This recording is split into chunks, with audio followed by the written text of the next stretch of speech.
कराची के इलाके गुलिस्तान जौहर में तेजाब गर्दी का वाकया, 50 साल खातून पर तेजाब फेंक दिया गया, लाश अस्पताल मुंतकिल। पुलिस ने वाकये को जाती दुश्मनी का शख्साना करार दिया। कहा वाकये के वक्त माँ और बेटी घर में मौजूद थे। राबिया को कुछ अरसा पहले तलाक हुई थी। बच्चे साबिक शौहर के पास हैं। वाकये की मजीद तहकीकात जारी हैं।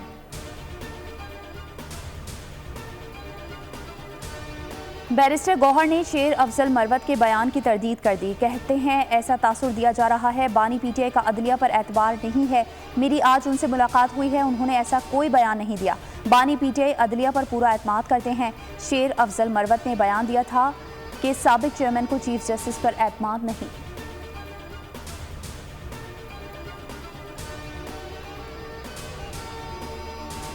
शाह महमूद कुरैशी मुल्तान के इंतखाबी मैदान से बाहर। इलेक्शन ट्रिब्यूनल ने कागजात नामजदगी मुस्तरद होने के खिलाफ अपीलें खारिज कर दी।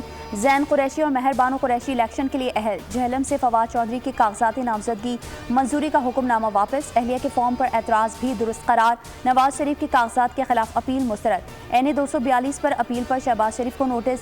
सवाबी से असद कैसर की कागजात नामजदगी मंजूर। सरगोदा से मरियम नवाज को इंतखाबी मैदान में उतरने की इजाज़त। 2 हल्कों पर तैमूर सलीम झगड़ा के फॉर्म भी दुरुस्त करार।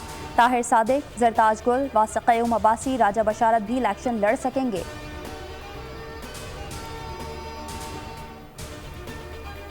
और बिलावल भुट्टो कहते हैं इस इलेक्शन में सिलेक्शन का मुकाबला करेंगे। पाकिस्तान पीपल्स पार्टी बराबरी की सियासत पर यकीन रखती है। पीपल्स पार्टी लाहौर शहर और सूबे की तकदीर बदलेगी। मेरे नाना ने लाहौर में पीपल्स पार्टी की बुनियाद रखी थी।